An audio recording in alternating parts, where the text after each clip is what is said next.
Should Lady Louise be given a new title? Lady Louise is the only one of Queen Elizabeth II's great-grandchildren to use the surname Mountbatten-Windsor.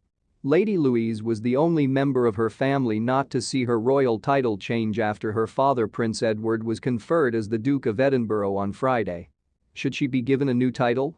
Buckingham Palace announced that his wife Sophie will now be known as the Duchess of Edinburgh. Buckingham Palace said in a statement.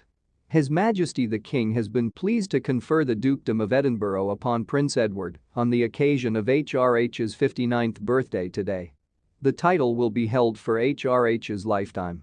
The dukedom was last created for Prince Philip in 1947 upon his marriage to Princess Elizabeth, who held the title of Duchess of Edinburgh before acceding to the throne in 1952. The new Duke and Duchess of Edinburgh are proud to continue Prince Philip's legacy of promoting opportunities for young people of all backgrounds to reach their full potential.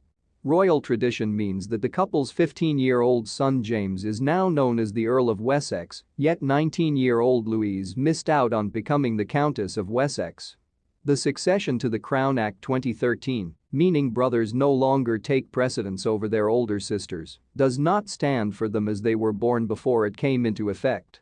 Edward and Sophie chose to style their children as the son and daughter of an earl rather than as prince and princess, which they were entitled to at birth.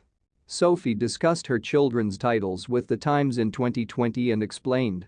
"We try to bring them up with the understanding they are very likely to have to work for a living. Hence we made the decision not to use H." King Charles faces questions on coronation as anti-monarchists stage noisy protest today. King Charles has been warned that anti-monarchy protests will erupt outside Westminster Abbey this afternoon, where he will be trying to bring Commonwealth countries together.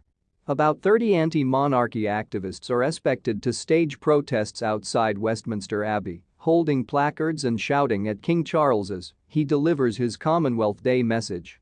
Graham Smith of the anti-monarchy group Republic will be leading the group and said he plans to shout questions to the monarch at the pointless parade over the need to hold a multi-million-pound coronation during the cost of living crisis. Instead of a coronation, the anti-monarchy activist told Express.co.uk Britain should be holding a public debate on the future of the monarchy. Discussing Republic's protests, Mr. Smith told this website. "There will be noise. And I will be loudly shouting with a mic at Charles asking him questions and say to him, why don't you come and talk to us and answer those questions, and why don't you agree to a live debate? We're going to be right outside the entrance of Westminster Abbey. There will be at least 30 of us with plan carts. King Charles will be aiming to unite the 54 Commonwealth countries and their 2.5 billion citizens today, as some nations have already hinted at referendums and constitutional reforms to ditch the monarchy. Since Barbados became a republic in 2021, several other Caribbean nations, including Antigua and Barbuda, Belize, the Bahamas, Grenada, and Jamaica, as well as Canada, Australia and New Zealand, have made suggestions that they may hold referendums in the near future on leaving the British monarchy or on constitutional changes that would enable them to become republics.